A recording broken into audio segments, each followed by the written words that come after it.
السلام عليكم الإخوان، أول قائمة إلى آخر قائمة. نتمنى كلشي يكون بخير وعلى خير في أحسن الأحوال.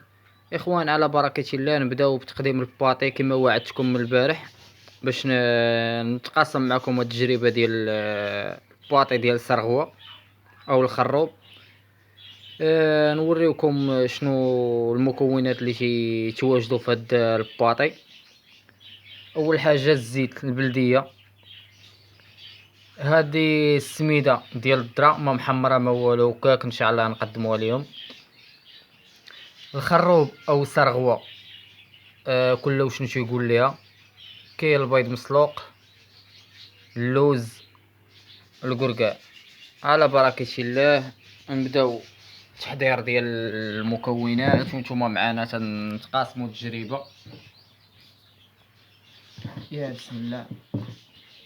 الاخوان، هذه السميده تنضيفوا هاد السميده ديال الذره الاولى، شويه ديال الزيت،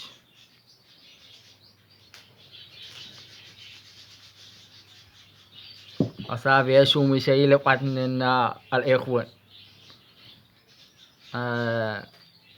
القرقاع، اللوز،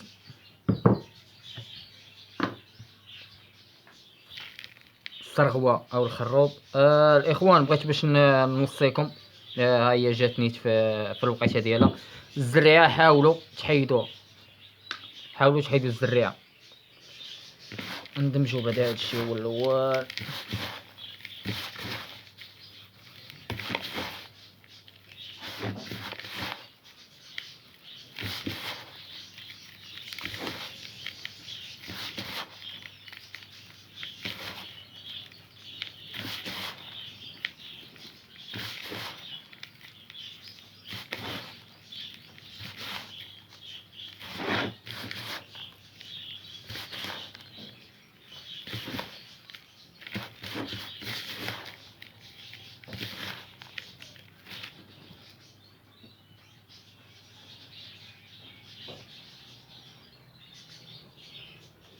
الزيت راه مزيان الاخوان للطيور،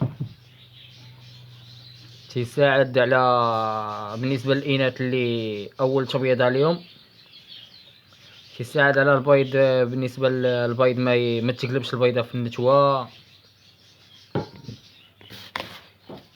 البيضه الاخوان تندمجوا كل شيء وعلى بركه الله.